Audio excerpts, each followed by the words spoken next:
भविष्य मलिका के बारे में तो आपने सुना ही होगा। क्या आपको पता है कि इसमें कौन सी भविष्यवाणियों का उल्लेख मिलता है?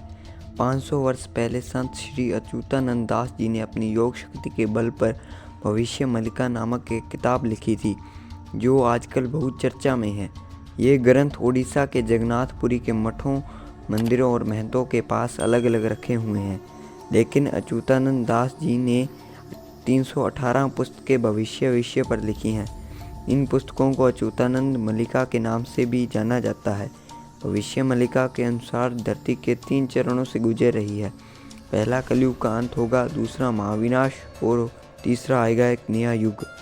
मलिका के मुताबिक कलयुग के अंत में दुनिया भर में सनातन धर्म के प्रतीक चिन्ह मिलने लगेंगे। जल प्रलय और प्राकृतिक आपदाओं की वजह से कई पुराने गांव और शहर दोबारा दिखाई देने लगेंगे। भविष्य मलिका के अनुसार केदारनाथ, बद्रीनाथ, गंगोत्री, यमुनोत्र और अमरनाथ गुफा से भगवान के चले जाने और इन स्थलों के लुप्त हो जाने के संकेत भी दिए गए हैं। इन तीर्थों के लुप्त होने की भविष्यवाणी को एक महाविनाश के संकेत के रूप में भी बताया गया है। इनके लुप्त होने से कलयुग का अंत हो जाएगा।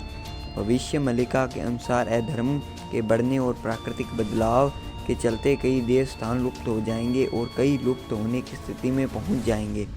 इसका मुख्य कारण धरती का तापमान बढ़ने, प्राकृतिक बदलाव और अधर्म का राज रहेगा। तब महाविनाश और युद्ध प्रारंभ होगा। महाविनाश के बाद भगवान कल्कि अनंत माधन पुण्य देव स्थानों की स्थापना करेंगे। भविष्य मलिका के अनुसार चौथा महायुद्ध, या कहे कि धर्मयुद्ध, धर्म और अधर्म के बीच होगा। कलयुग के अंत में जिन लोगों ने महाभारत के युद्ध में भाग नहीं लिया था, वे भी इस महायुद्ध में भाग लेंगे और भगवान कल्कि का साथ देंगे। भविष्य मलिका के अनुसार चौथा धर्मयुद्ध महाविनाश लाएगा। महाविनाश से पहले शिव के द्वारा किए गए इस धरती पर कुछ बदलाव देखे जाएंगे, जिसमें से हमारे सामने प्राचीन काल के चिन्ह या सतयुग से संबंधित कुछ अवशेष सामने आएंगे और वो मंदिर या धर्मस्थल जो बहुत प्राचीन हैं उनमें से कुछ विलुप्त हो जाएंगे।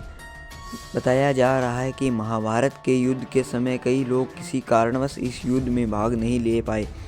वे सभी योद्धा लड़ना चाहते हैं और अब उनकी यह इच्छा कलयुग के अंत में पूरी होगी, जबकि कल्कि अवतार का जन्म होगा। भगवान बलराम भी युद्ध में भाग नहीं ले पाए थे। बलराम जी को ही जगन्नाथपुरी में बलभद्र के नाम से जाना जाता है। कलयुग के अंत में बलराम जी प्रकट होंगे और कलयुग के अंत में महाभारत का अधूरा युद्ध फिर से लड़ा जाएगा। शनि जब मीन राशि में प्रवेश करेंगे तब भारत पर संकट के बादल छा जाएंगे। साल 2024 में शनि कुंभ से निकलकर मीन राशि में जाने वाले हैं। 27 अक्टूबर 2025 को मेष के प्रभाव में तीसरी किस्म की जलवायु आएगी। एशिया का राजा मिस्र का भी सम्राट बनेगा। युद्ध, मौतें, नुकसान और ईसाइयों की शर्म के हालात बनेंगे। पूर्व का वह नेता अपने देश को छोड़कर आएगा, पार करता हुआ इटली के पहाड़ों को, फ्रांस को देखेगा। वह वायु, जल और बर्फ से ऊपर जाकर सभी पर अपने दंड का प्रहार करेगा। भविष्य मलिका की और भविष्यवाणियों के लिए हमारे इस YouTube चैनल को सब्सक्राइब कर लें।